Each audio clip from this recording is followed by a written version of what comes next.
Okay, I think we'll get started. Welcome everybody to today's workshop on fellowships in Holocaust research and adjacent fields, tips and strategies. Thank you everybody for joining us today. My name is Christine Schmidt and I'm the Deputy Director and Head of Research at the Wiener Holocaust Library. Today's workshop presents an opportunity for postgraduate students and early career researchers to hear from experts involved in the leadership and development of Holocaust-related fellowships and grants, and also to consider adjacent fields. We're going to consider recent and current trends in Holocaust research and, of course, some practicalities of successfully obtaining fellowships related to the subject. And our panel will also be on hand, of course, to answer questions that you have always had but may have never had the opportunity to ask. This event is co-hosted by the Holocaust and Genocide Research Partnership, along with the U.S. Holocaust Memorial Museum. Our partnership is a collaboration between the Wiener Holocaust Library and the Holocaust Research Institute at Royal Holloway, University of London. And our primary mission is to reframe public engagement, education, and heritage practice about the history and memory of the Holocaust and genocide. Our activities are partly funded by the Ernest Hecht Charitable Foundation, to whom we are extremely grateful. So first today, I'm going to introduce our keynote speaker, Dr. Elizabeth Anthony, and then I'm going to hand over to my colleague, Dr. Imogen Diel, who will be introducing our panel. Elizabeth Anthony is a historian and serves as the Director of Visiting Scholar Programs at the Jack Joseph and Morton Mandel Center for Advanced Holocaust Studies at the U.S. Holocaust Memorial Museum. She received her PhD in history from Clark University and was co-editor of the 4th yearbook of the International Tracing Service, co-edited with Rebecca Böhling, Susanne Urban, and Susanne Braun-Fleming. Her latest book, The Compromise of Return, Viennese Jews After the Holocaust, was published in 2021. And so I'd like to hand the virtual floor over to Dr. Anthony. Thank you so much, Christine. And thanks to Christine and Imogen for organizing the massive bulk of this program. It's great to have an opportunity to speak with prospective fellows. In addition to conveying our impressions and insights, it's good to be able to work with and understand the needs and interests of those who may apply to our programs. And I'm here to speak with you today about research directions and trends in Holocaust studies from the perspective of the Mandel Center at the United States Holocaust Memorial Museum. As Christine said, I'm the Director of Visiting Scholar Programs, which basically means I manage our fellowship opportunities and the overall fellowship program.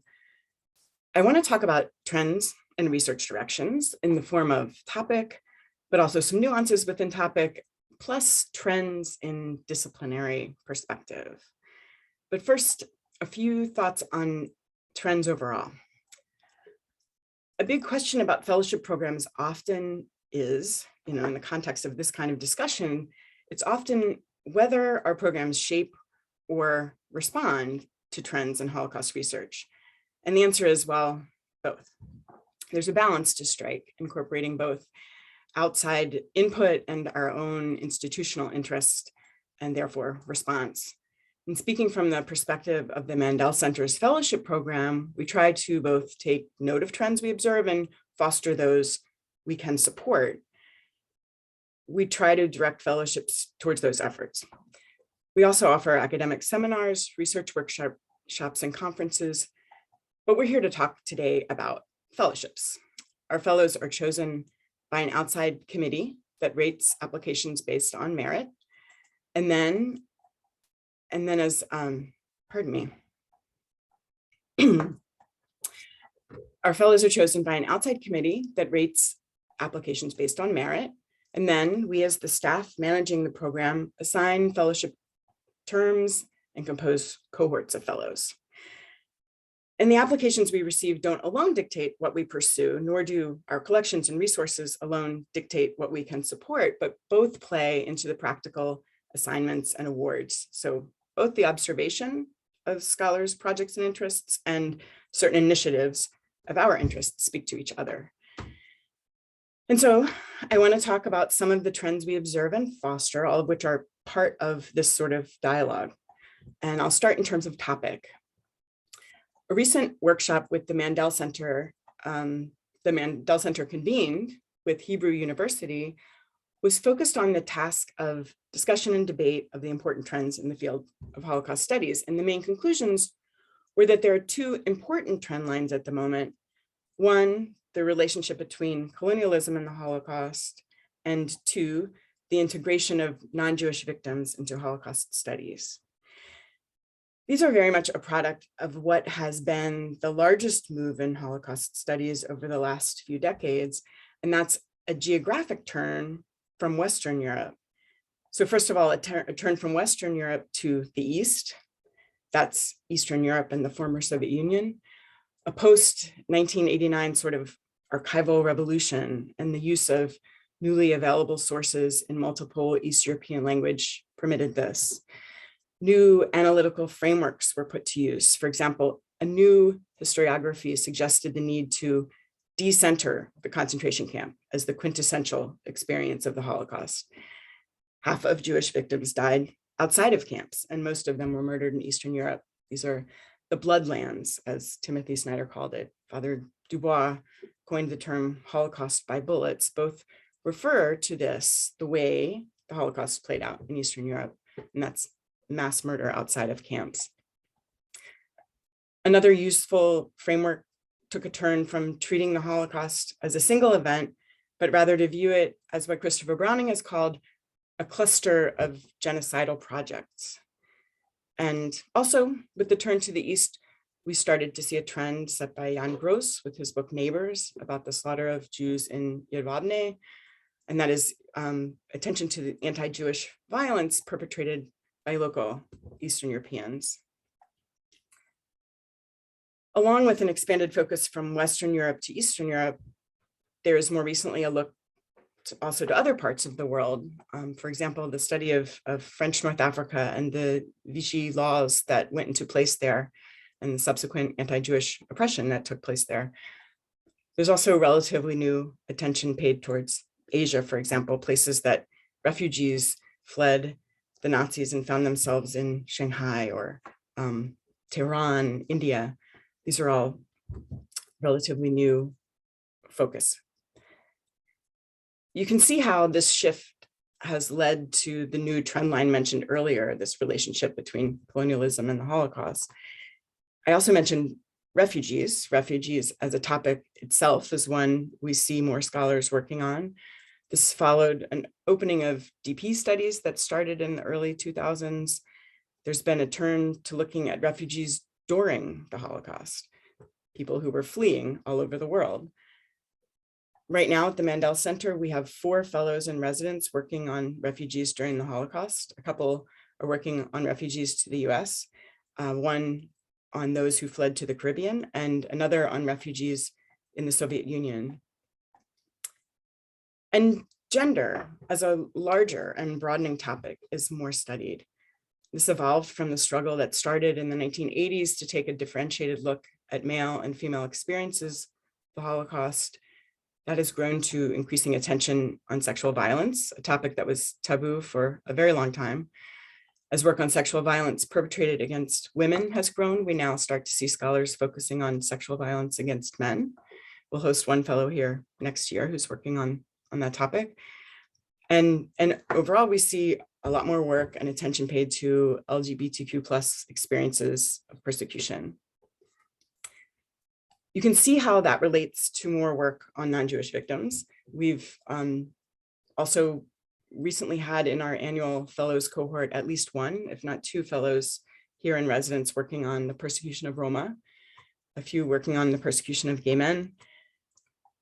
So these are trends that have been identified by leading scholars in the field as important and which are represented in the applications we receive and the fellows we host because we can support their work.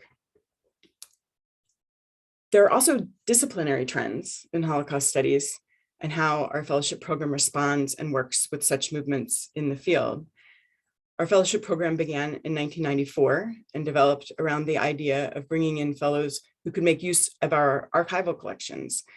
Of course, that most certainly attracted historians who wanted to work with the documentation we'd collected and copied from archives around the world. But once Holocaust research really had taken hold, the field of Holocaust studies grew to involve many other disciplines. And you can see that reflected in the kinds of applications we receive. At this point, more than 50% of our applicants And the fellows that we invite come from disciplines other than history.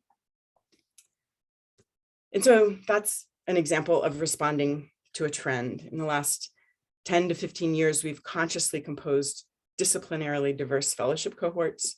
Now that there are many literature scholars, for example, and social scientists, many other disciplines seeking to use our resources, we've tried to respond. And by our resources, I do mean in addition to archival documentation, I mean to include our library collections, our in-house experts, all the different resources we have to offer fellows. Particularly in the last 10 years or so, it's been a pointed effort to respond to this broadening of the field to include a variety of disciplinary perspective, and having that variety among the fellows and residents together. Disciplinary diversity, therefore, is one of our markers in the composition of a successful, balanced annual fellowship cohort. And we get good feedback from scholars of all disciplines, historians included, about working side by side with others and learning firsthand the value of the other disciplinary perspectives and how they inform one another, how their projects can benefit from different approaches and consideration. And so if I were purely marketing my own program, I'd want to underscore that half or more of our fellows come from disciplines other than history. Our recent Levine senior scholar, Jeff Kopstein, is a political scientist. He's got a book coming out about social science studies of the Holocaust, and it includes some really interesting and innovative approaches to, for example, public health and epidemiology statistics in ghettos. Jeff Kopstein and Jason Wittenberg also put out a book together not so long ago that sought to explain why pogroms occurred in some locations in Poland, but not others. Eugene Finkel has done work on Jewish strategies chosen in ghettos and showed choices made were rooted in pre-war political situations as crystallized in types of Jewish communities and the interactions of Jews with Gentiles. These are the kind of analysis that social scientists can do that complement and work together with the historians we have historically supported. And a lot of the feedback we get emphasizes the benefits and the importance of working together. Many social scientists are learning skills honed by historians, such as working in archives or using oral testimony. And at the same time, historians benefit from learning more of these scientific methods of social scientists to sharpen the theories that they develop. So overall, working together and in concert helps us begin to use a greater shared language when speaking about the Holocaust and other genocides. It leads to integration, integrating different disciplinary perspectives in Holocaust studies, but also integrating Holocaust studies into other fields. This kind of cross-fertilization offers, I think, the biggest promise for the continuation of current developments. Obvious would be the relationship between genocide studies and the study of the Holocaust, but also looking back to the expansion of the field to the East. John Paul Himke has said that Holocaust studies and East European studies have finally met intellectually. One can see more Holocaust-related topics at ACES, the major academic conference that includes East European studies. At the Mandel Center, we've had a lot of art historians in the past few years, and their exposure to Holocaust studies has helped them to integrate further into the field of art history, beyond topics of art restitution, to analyze photography and artwork done in camps, for example. I'll go back to the topic of resources and their effect on trends and those we're able to support and foster. That example of the opening of archives post-1989, the opening of archives in Eastern Europe and former Soviet Union is a big one. Their sudden availability led to growth in that direction in the field. There were resources to support it. And in the case of the USHMM, there certainly have been initiatives over the years aimed at fostering budding trends, but also things that our collections really support. In that case, we've spearheaded certain initiatives. With that attention to the East, we started an initiative to work on topics related to the former Soviet Union and even a really focused sub-initiative on Ukraine specifically. We've had a Jewish source initiative some 20 years ago. It was identified a need to encourage the use of the extensive Jewish source materials we hold, and to meet the increasing number of scholars focusing on victims' perspectives. So there were fellowships, but also publications and workshops and seminars focused on the utilization of Jewish source material. When we noticed that a newer trend of scholars looking to North Africa, we also recognized that we actually hold copies of archives and documents that would be helpful in studying North Africa, and made a concerted effort to host fellows working on related topics, have had workshops designed to support the trend with what we have to offer. And for more than 10 years, the accessibility of the International Tracing Service Digital Archive was a priority initiative.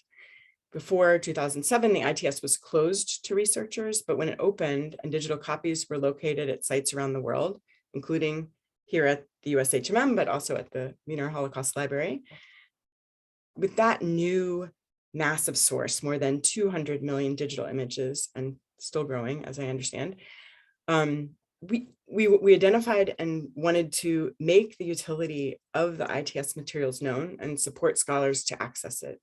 And we specifically wanted fellows who could make substantial use of the ITS collections. And so to that end, we had fellowships specific to the use of ITS archival material, along with a series of workshops and seminars, an international conference, and a lot of activities with our digital copy holder partners, many of those academic programs with the Wiener Holocaust Library. So to sort of tie it up and conclude, to summarize, the turn that took place in the last few decades, the turn to Eastern Europe and the former Soviet Union, constitutes this most significant shift in the field's center of gravity in the past few decades. And that gave way to examinations not just of Eastern Europe, but then other locations outside of Europe altogether. Thematic focuses on refugees and gender grew and have become more nuanced, and attention to non-Jewish victims of the Holocaust has grown, and we're just seeing more and more work taking place in those areas.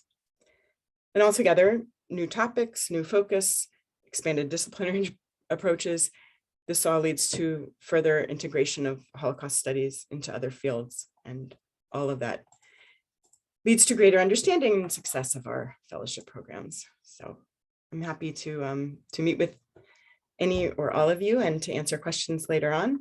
Thanks for your attention. Thank you so much, Elizabeth, for a really interesting keynote. It is fascinating to hear how things have changed and are still changing within kind of this research and these projects. So good afternoon, everyone, or good morning if you're joining us from across the ocean. My name is Dr. Imogen DL, and I am the program coordinator for the Holocaust and Genocide Research Partnership. Now, as Dr. Anthony has said, there will be time to put any questions that you might have about her keynotes to her in the Q&A at the end of the workshop. But first of all, we're going to have a couple of presentations regarding advice in obtaining Holocaust or fellowship, in Holocaust research and adjacent fields. So without further ado, I would like to introduce our two panelists. First of all, we have Sarah Cushman. Dr. Cushman is Director of the Holocaust Educational Foundation at Northwestern University, and the foundation awards 6 to 10 teaching and research grants each year for scholars and instructors in the field of Holocaust studies. Dr. Cushman's own research centers on women's experiences during the Holocaust, particularly at Auschwitz-Birkenau. And we also have Mr. Steffen Jost, who is a historian with extensive experience in extracurricular education. He was previously the head of the education department at the concentration camp memorial site in Dachau, where he played a key role in promoting the digital development of the educational programs. He is now the program director at the Alfred Landecker Foundation and oversees, for example, the lecturer program, which is a postdoc fellowship program for researchers in Holocaust studies and adjacent areas. So if we can go over to our panelists now, if we could start with you, please, Sarah. Great, thank you. Thank you so much. First, I want to thank Imogen and Christine for organizing this and for inviting me to be a part of it. And then thank you, Betsy, for really a terrific summary of trends and directions in Holocaust studies research. It was really a really interesting presentation. So yes, I'm the director of the Holocaust Educational Foundation, and my research interests are on women and gender during the Holocaust, particularly in Auschwitz-Birkenau. I want to talk so what I'm going to do is talk a little bit about HEF and U, our mission, very briefly about our mission and history, a little bit about the fellowships that we offer, and then a piece of advice. So HEF was founded in 1976 by Holocaust survivor Theodore Zev Weiss. And after several forays into sort of trying to figure out what exactly HEF's mission should be, it was called the Holocaust Educational Foundation at that time. Zev, in conjunction with Peter Hayes and some other scholars, really saw that there was a need for Holocaust studies to be grounded in academia in order for the field of Holocaust studies to grow. And what they saw is at the time that there was really not a solid grounding in academia, and that in order to sort of bring, to help sort of bring the field into the academy, that the field needed good teachers and it needed to support scholars. So at that time, this was in the 1990s, HEF developed fellowships and grants for teaching and for research. So those are really the two areas of fellowships that we have. And I should say that we have other programs as well. And I'm happy to talk about those a little bit later if people are interested in those other programs. But our primary fellowships are in the area of scholarship and in the area of teaching. So with regard to scholarship, we have a Sharon Abramson research grant. And as Imogen mentioned, we offer 6 fellowships of $4,000 each year. And this supports all aspects of research projects: travel, accommodation, archive access, course release, etc. HEF-NU does not have a library, it does not have archives, but we certainly do pay attention to disciplinary trends, and we try to have some kind of disciplinary balance. So with roughly half of our fellowships going to historians and the other half going to people who are not historians. With regard for support to teaching, we have three fellowships that we offer. One is a fellowship for our Summer Institute, which is a 2-week intensive seminar that takes place here at Northwestern University every summer, unless there's a pandemic going on, in which case it either doesn't happen or goes online. We also co-sponsor the London Institute run by the Royal Holloway, and that's a 10-day intensive seminar, which happens every 2 years in London. And then we offer regional institutes. This is a new initiative of the Holocaust Educational Foundation. And these are 2-day sort of intensive topic courses. And we've held 3 of them so far, and we have 2 scheduled for next year. And then finally, we offer teaching grants. Let me just talk a little bit about, so for the Summer Institute, as I said, it's a 2-week intensive seminar here at Northwestern. We cover our fellowships. There's an application process, and our fellowships cover room, board, and tuition. We ask for fellows to pay for their travel to and from the Institute and to pay for any course materials, which are mostly, we mostly make available for free through our course website. The London Institute has a separate application process. And then for our regional institutes, these 2-day topic courses, again, we receive applications and we cover the costs of room and board and ask fellows to pay their own way. For teaching grants, what we do is we solicit grants to cover the development of courses at universities, either in the United States or abroad.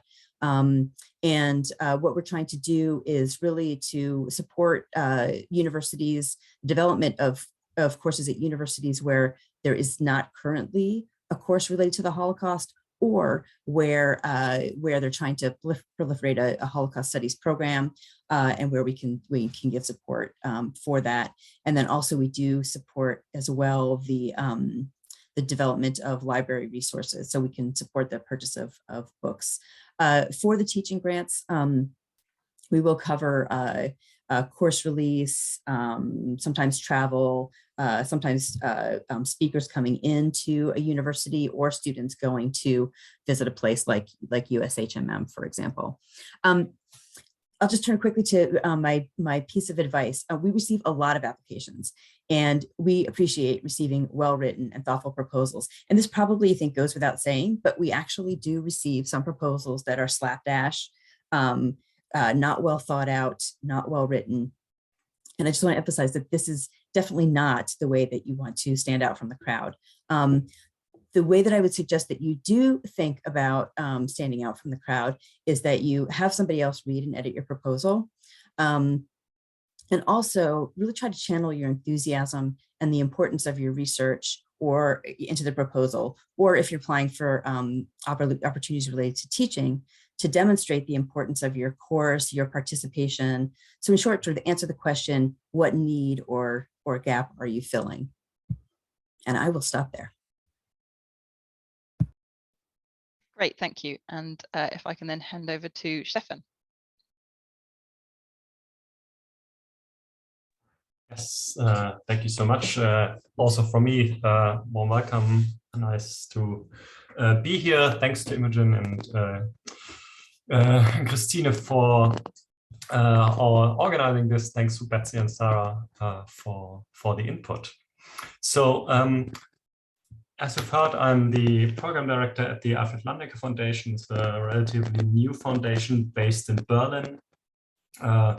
Been active for about 2 years now, and I think the difference between the Alfred Landecker Foundation and other people that we heard today is that we are not only focused on the Holocaust or Holocaust studies, but also on a lot of other topics that, well, are not totally far from that, but still are not Holocaust studies. So, for example, we focus a lot on the possibilities of democracy in the digital age, on topics like conspiracy theories, but for example, also anti-Semitism or in minorities in general. So, but what we do have is, and it's a big part of what we do, and big part in our budget, is the Alfred Landecker Lecturer Program. This is a postdoc program that we have been running for the 3rd year now. So right now it's the third cohort applying for that. And every year we are funding 5 postdoc positions in there. So this doesn't sound much, but these are positions that will run for 5 years. And we'll have a budget of 500,000 euros per person. So this is like a really full-time postdoc position for 5 years.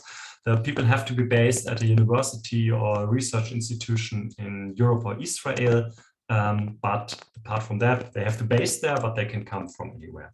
So we have a 3-step selection process in there. So in the first phase, we want people to give us a two-pager on a research project plus their CV. In a second phase, we then invite a selected group of people from them to flesh out their proposal into 10 pages plus all the documentation needed. So this is, we changed that actually this year because we realized that we wanted people to really not to waste people's time too much. So that we said that it's better for the first impression to write 2 pages and not get invited. It's better than to do it with 10 pages. So, and then we still then have a third phase, which is a 40-minute interview, a 20-minute interview plus 20-minute Q&A with our academic council that is making the selection in the end. So we had 55 applications in the first phase this year, and had about half of them and a little bit then half of them were invited for the second phase. So our thematic focus is, of course, the history and the aftermath of the Holocaust. It's the social and political transmission of the memory of the Holocaust. So it's relatively broad there. But we also invite people to think about the other topics that we have in the foundation. So the influence of conspiracy ideologies and group-based anonymity, for example, anti-Semitism as race and racism. So, and found interesting what Betsy said, because I definitely also see the trends reflected in that she was talking about in our applications. So especially the colonialism and the questions of, for example, Holocaust memory in former colonial societies was a huge topic this year. Also, the relation between anti-Semitism and racism, for example, was something that I saw a lot in these applications. So, and as we are not explicitly stating in our call for applications that we want applications on this, so this is obviously, in our case, this seems to be a reflection of what people are researching right now in the field. So I think one of the things that sets our program a little bit apart from other programs, apart from the 5 years, is that it's not only about the research projects, but on top of the research, what's quite important for us for the foundation in the process is imparting knowledge. So things like science communication, for example, innovative forms of communication. We don't want people that just write a book for 5 years, but we want people that use these 5 years to make sure that not only people who read the book or a book at the end get to know something about that. And I've read a lot of really interesting ideas during the last few weeks on that, from the use of social media, doing exhibitions offline, online, podcasts, of course, things like that. So, and what's also important, we want from the host universities need to assure that the applicants have the possibility to teach there. So they don't have to teach, but they need to have the possibility. So this is something that's important to us, because we don't want somebody who perhaps might become a professor after that to do 5 years of research and never done any teaching during that time. So this is, my opinion, personally also important for every program post-graduation. So I think it's important that you try to get the resources to collect experiences in teaching, especially if you're willing, or if your goal is to stay in academia. So, another thing is that relevance to present-day problems, as we call it. So a lot of the applications are focused, or by historians, or focused on that, but we are looking also for topics or research topics that are have connection to the present. So and in the end, because this is a fellowship, this is we are not only looking at the research project, and this is perhaps something that's also, I think, quite important for a lot of these fellowships. We are also looking at the individuals themselves. So we are looking for individuals that we think might shape the field in the future. So as professors, for example, or in leading positions in research institutions, museums, and memorial sites, and so on. So, and the last thing is that we are looking for people that have an interest in, we call it, capacity building. So that are interested in getting something more out of the program. So we are now organizing, for example, workshops on rhetorics, for example, on social media skills. We are fostering the networking between the lecturers right now, working on joint panels for the historic attack in Germany, for example. So this is something that I think is quite unique or quite important for a program, especially when you think this is something that goes on for 5 years. So the last thing, as I was also asked to give some advice. So in general, I can only say, look at what a foundation or a program is giving and in additional resources. So what is there apart from money? So I mean, I know that also from personal experience that you often don't have so much choices. You take what you get, but still. What else is the program offering? Is there networking possibilities? Is there perhaps some extra money you can get for these programs? As when you're going to the UHHMM, there'll be a lot of other people you'll meet there that you can talk to. So this might be an absolute plus apart from the great resource and people in general there. So, and for your paper, so this is a little bit in the direction of what Sarah said, but what I would say is get to the point. So don't, for example, waste a third of your space at the beginning with the state of research. You don't want to waste too much space to talk about other people's research. You want to talk about your research. You want to talk about what you want, what you will do. So when I'm and other jury members are reading dozens of applications sometimes behind them, and it has to be interesting. So I have to be catched by that. So an application for a fellowship is not a scientific paper. So this is a little bit different. You have to make sure that that I understand that you know your field, you know the topic, but still, this is you want me. After the first 2 pages, you want me to say that, oh, that sounds really interesting. I want to read the book that comes out of that. So, and perhaps one thing, also look at the call for applications that there's. Look at there in detail. Are there important things? What are the most important things in there?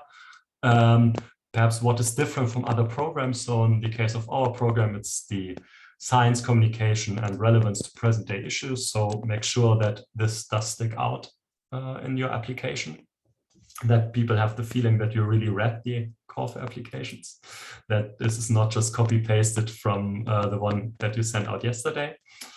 And last thing, also Sarah already said, let somebody else read it. And I would also say, let somebody else read it who's not an expert in your field. So you can't expect that even if the people in the jury are also historians of Holocaust research. I mean, the field it's so broad by now. So I can't be an expert in all the topics that are coming to us. So make sure that also somebody who has not read all the books that you've read will also understand what you're actually talking about. So thank you. Thank you both very much. Oh, sorry. Yeah, sorry, I just wanted to jump in. That one thing that Steffen just said reminded me that sometimes people send in incomplete applications. So I would say really read, sort of what the organization is asking you to submit, because we don't want to disqualify you simply because you missed, dotting an I or crossing a T. So please double check that. And it's, we often will give people a little bit of time, we'll do a little bit of tracking down. But I have to say, it's not how we want to spend our time. So, if we appreciate you being respectful of our time. Thank you. It's a very important point. Just make sure you send a complete application, definitely. Yes, thank you both so much for those presentations. So what we're going to do now is we're going to take a quick break of just under 10 minutes, which will give everyone an opportunity to go and make a cup of tea, but also to think of some questions for our panelists. I'm going to keep the recording running during the break. I am going to edit it out before I upload this to YouTube, so obviously feel free to switch your cameras, microphones off anyway. And then when we return, my colleague Professor Dan Stone will be chairing the Q&A with our three panelists. So as I say, please take this time to have a think about some questions, and we will reconvene. So at the moment in the UK, it's 11 minutes past 4, so we convene at 20 past. Okay, so I will see you all shortly. Thank you very much, everybody. It's 20 past, so shall we restart? Welcome back, everybody. Just to say thank you again to Betsy and Sarah and Steffen for 3 extremely informative and very useful talks. We've got plenty of time for conversation and for discussion. So please, if you'd like to ask a question, either enter it into the chat and I can read it out, or if you'd like to speak, just raise your hand and we can unmute you and you can ask your question directly. So I don't know if anybody would like to kick off.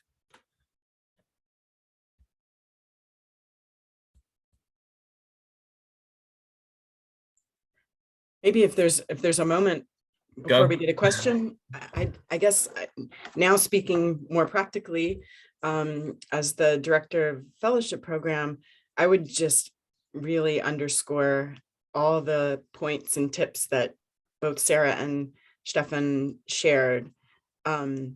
We get applications in all sorts of condition and status, and everybody needs an editor. So draft a good friend, and I think Steffen's idea to get somebody outside of the expertise is a really good one, because you want to make sure you don't use too much lingo that only you understand, or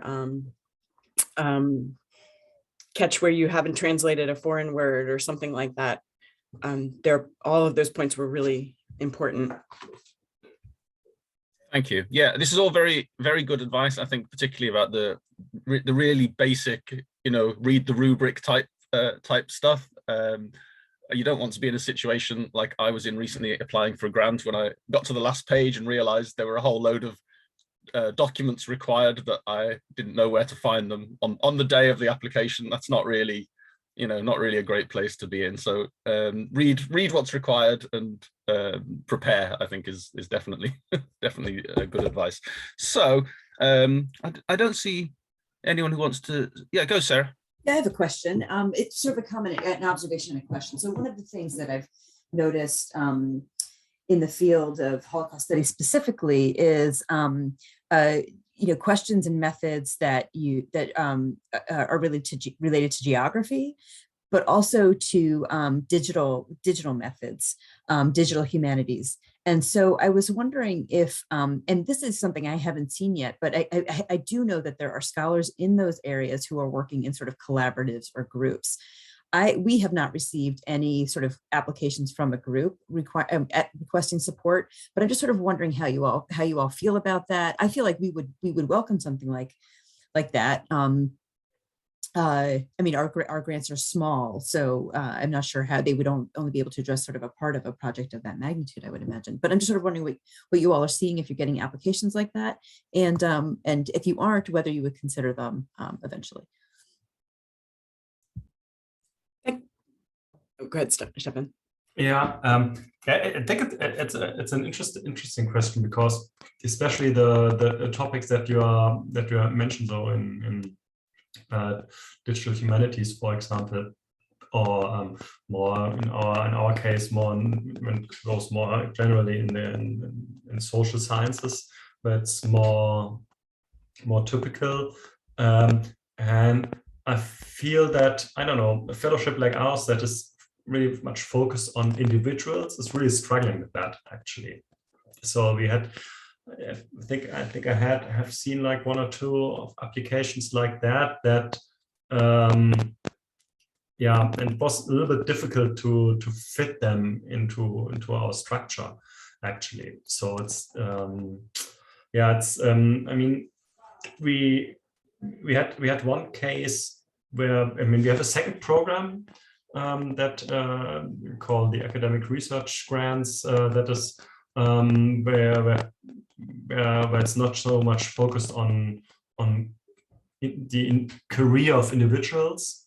And yeah, so I remember one case where people referred just to these other programs that they should rather apply there because it makes just more sense. So, but yeah, I think it's not so easy, especially for a 5-year program that's really much focused on like fostering individual careers. So yeah, and perhaps I mean, my feeling is that it's in history it's still working because I don't know, especially historians are like more used to working alone.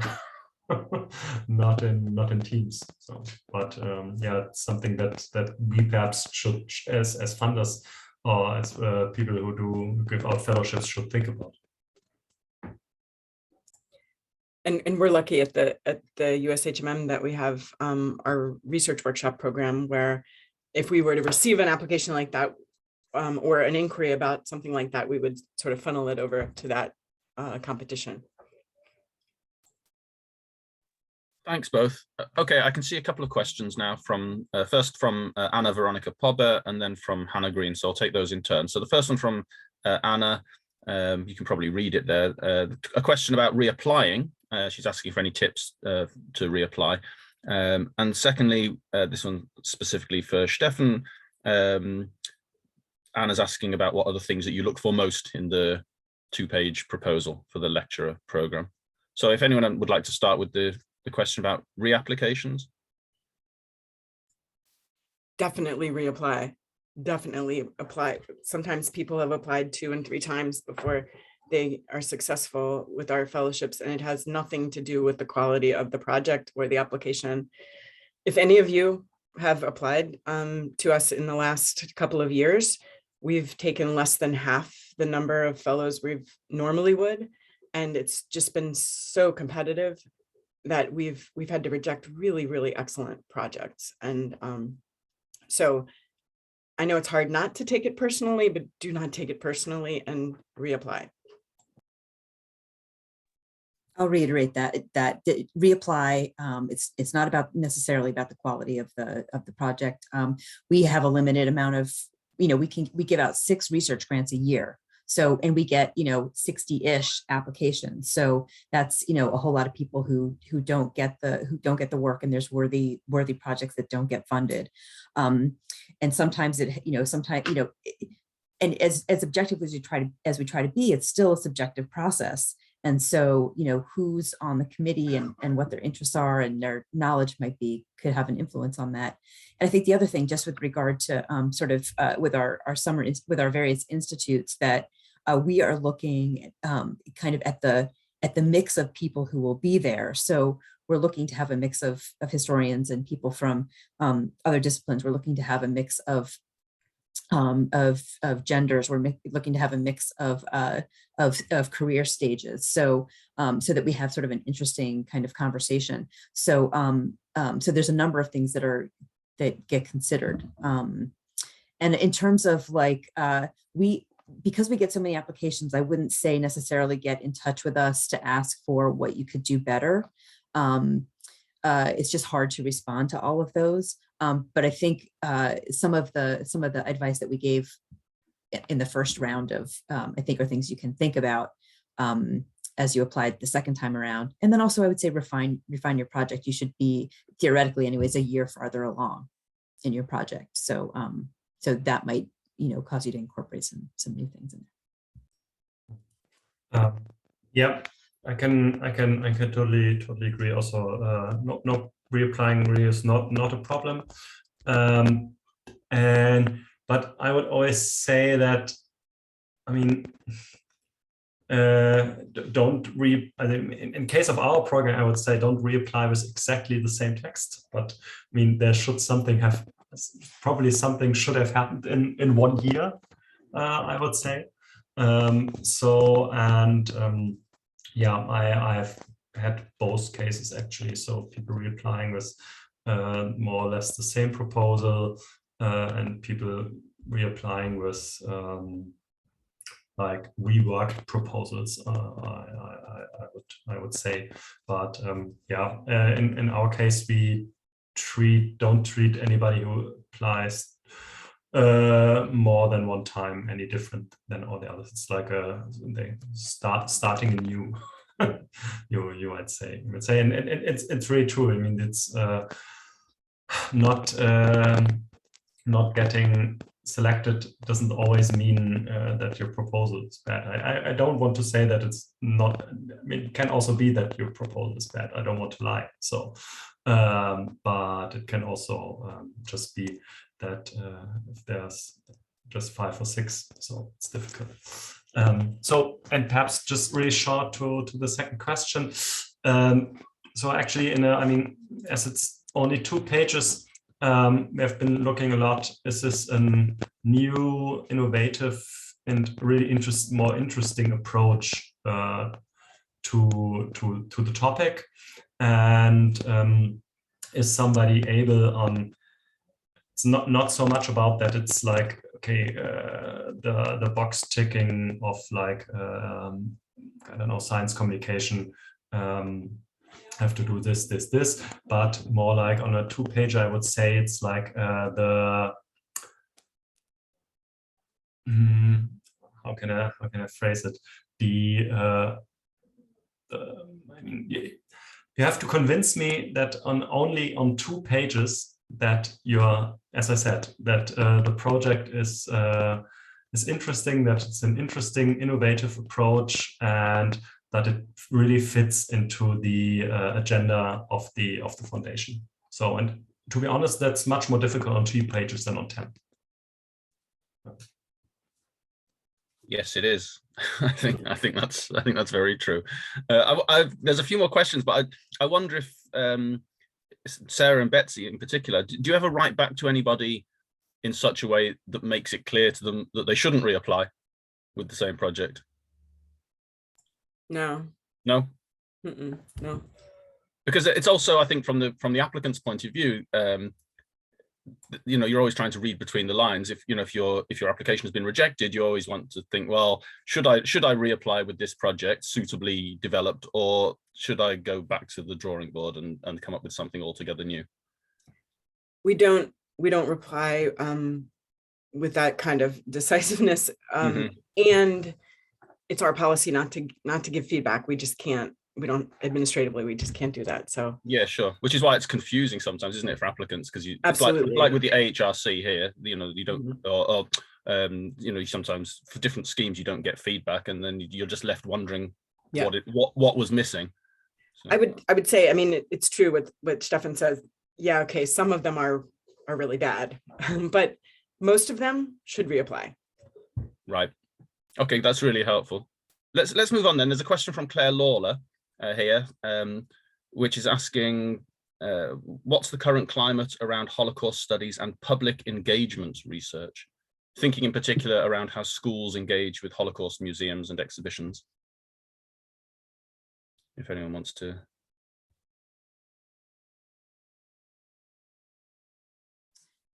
Yeah, I mean, I'm not sure exactly how to answer that. Our work is very specifically focused at the university level, so we don't really deal with school age, but we do for our teaching grants. We certainly accept proposals that where professors want to take their university class to a place of public history, or bring in a speaker, which I suppose is in some ways public history as well. So we're not opposed to it, but I would say we don't deal with secondary level education really too much at all. Although we would deal with if there's a university who gives a proposal to train teachers, we would consider something like that. And we have a whole different department here at the Holocaust Museum that works with secondary educators, high school and elementary through high school, actually, and community college level. So it's just not something. Ours are specifically residential research fellowships. I'm sorry, just to jump in there are lots of resources out there for secondary educators. So if that's what you're looking for, I mean, just drop me an email and I can send you in a direction, or do a search online for some of those resources. But there's a lot of stuff out there for secondary educators. Yeah, I can just only say from the application from the last 2 years that we received quite a lot of projects that actually circle on exactly that, on like looking how the Holocaust is, for example, taught in schools, or how pupils or students react to visits to memorial sites, things like that. I personally found it, that how can I phrase it nicely? I found that many of them were on a methodological level not very innovative. So if the feeling this was just like often asking students, or doing surveys with students after history lessons, for example. So if you, I think this is something that is where there's still a lot of research needs to be done. So, for example, especially in memorial sites, we don't have, or in general historical education, Holocaust education, there's not enough research on how, if that what we, or that what educators are doing there is actually helping. So, or what is the real outcome of all of that? So there's definitely not enough research on that. So doing or developing research projects that ask like the hard critical questions on that, I would say are definitely welcome. But in my opinion, it's very important to look at the methods that they are using, if to look if this what you're doing is really up to date and really interesting.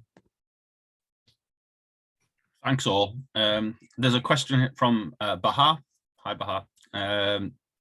About age, whether age is a disadvantage. I'm sure what the official answer is going to be. God, I hope not. For my own sake, but I would just say no. I mean, for research projects, we don't. I mean, obviously, people, if somebody really wants to find out how old you are, of course they can do that. I mean, they can guess from your CV or whatever. But I would say in terms of our institutes, anyways, we're looking for a mix of ages. So absolutely not a disadvantage, and sometimes an advantage. I mean, I can say, as we have it's a postdoc project, and we have I think it has to be like 5 years after getting your PhD for applying. So, but so there is of course has to do something with age, but we wouldn't care if somebody has received his PhD at a later age, actually. So this doesn't matter. It's just about that. This is we want people that are still quite early in the second phase of their career.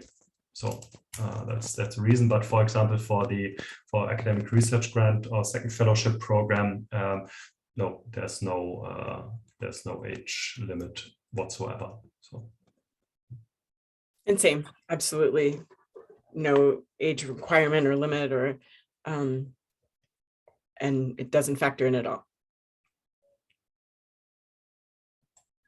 Good, that's encouraging to hear. So let's move on to the next question from Maria from Nepat in Brazil, and this is another one for Steffen. You mentioned the postdoctoral fellow should be based in a university, so this contact with the university should be done previously before the application. She's asking, how does this work? Yeah, so we actually, it's that for this, in our case, for our first phase, these 2 pages, you don't need like a written, don't need something written. So we just just write in the, or just say what university you want to be based on, and we believe you at that point. So, but in the second phase, you need just a letter by the university that they are willing to host you.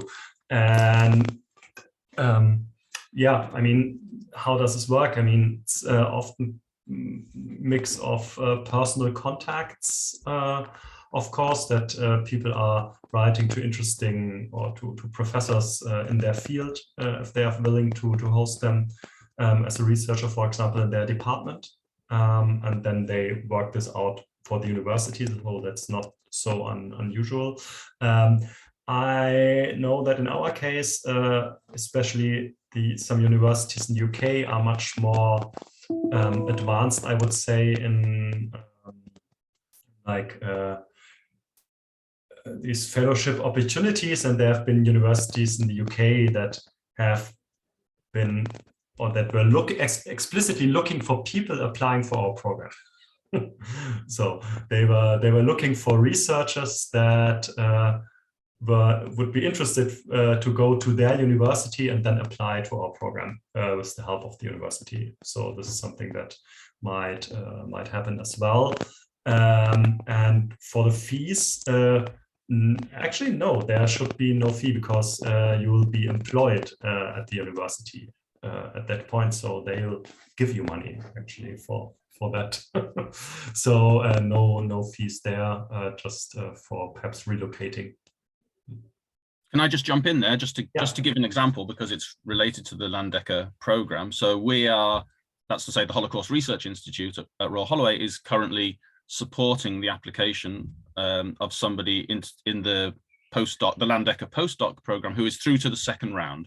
And so the applicant in the first instance wrote to me a while ago just to say, he was interested in applying and would like to be based at Royal Holloway. It's not somebody that I knew personally, but and would I be interested in supporting the application? So it was just a case of making contact, reading the application, seeing whether his work would fit in with what we do at the Holocaust Research Institute, and then it was yes. And then the second round, to confirm what Steffen just said, all we've had to do is to confirm that the university will host the applicant if he's successful, which of course, given the nature of universities, was a bit more bureaucratic than it sounds. Had to go to this person and that person and then another person, but eventually the right person was found, and it's pretty straightforward. So my advice would be to think carefully about who you'd like to work with and where you'd like to be based, where it makes sense intellectually for your project to be based, and then make contact with the relevant person. The next question from Maria Eliza Zana is, are international applicants judged the same as native ones? If anyone would like to tackle that. In our case, we have an external committee that rates and ranks the applications, and they're just judged based on merit. And then it's up to me to sort of compose a cohort that's balanced of gender, career level, US. I mean, we are the US Holocaust Memorial Museum, so half of our fellows come from the United States, but half of them come from abroad. And so the original decisions or ratings by the committee have nothing to do with where the scholar originates from.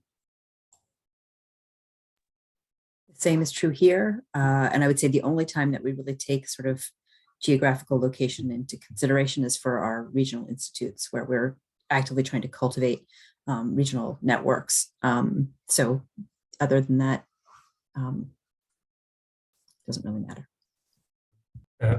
Same as us. We see this as an international program, so we also don't have a quota on German applicants or something like that. So we have more applicants actually by now, fellows based in Germany than in other countries, but actually it's not only a minority of them is German actually. So there's like people from Poland or the UK or Croatia based at the German university, because they obviously like the German university system. Or it's, I mean, if you're researching a Holocaust topic, and the resources might be better if you're based in Germany, for example. So yeah. Again, I would only say just to read the rubric again, because there are fellowships advertised that sometimes are only open to citizens of particular countries, and or you have to be based in certain locations. So again, you just have to check the requirements. But I'd say most of the schemes that are open are generally open to everybody. So that's pretty encouraging. There's a question here from Chris Grunfeld. Do unsuccessful proposals receive feedback for them to be reworked with, or would you expect prospective applicants to reach out to discuss their proposal before applying the first time? I'm not 100% sure that I get the question. I think I think I get it. So I can just jump in. So as I think the others already said this, so we don't give feedback on individual proposals, because we simply don't have the resources to actually do that. So we have, as I said, 55 in the first round. Yeah, we simply can't do that. But the question is, if would it make sense to reach out to discuss the proposal before applying the first time? So I would say it makes definitely sense to reach out before applying. So we have a colleague who's in our case, who's working on the program, and who is not involved in the selection process in the end. So this is there's a clear differentiation. So you can definitely talk. You can always reach out at the beginning, and I would suggest to do that. So if you have any questions that are unclear, be it like on a formal level or on the because you don't understand something in the call for applications, or if you just want to know if your proposal would make sense for the program, yeah, definitely reach out. And the person there won't have anything to do with the selection process after that. So yeah, same for us. I don't necessarily expect that prospective applicants reach out, but feel free to. I'm always happy to talk to people. And but again, just as Steffen said, I have nothing to do with the actual selection process, but I certainly can advise you a little bit on a good application. I also could give advice, and more, I'd say generally more comfortable with sort of general questions as opposed to sort of specific questions about your proposal, but possibly, and again, for us, I think it's mostly a human resources issue. I just don't have time to respond to 55 or 60 applications. Brilliant. Thank you, everybody. I don't know if there are any further questions. If anyone else wants to speak, now's your chance.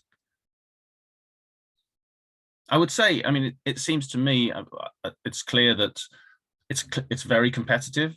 It's always been competitive to get a postdoc position in anything, but it seems to me that Holocaust studies is reasonably well served.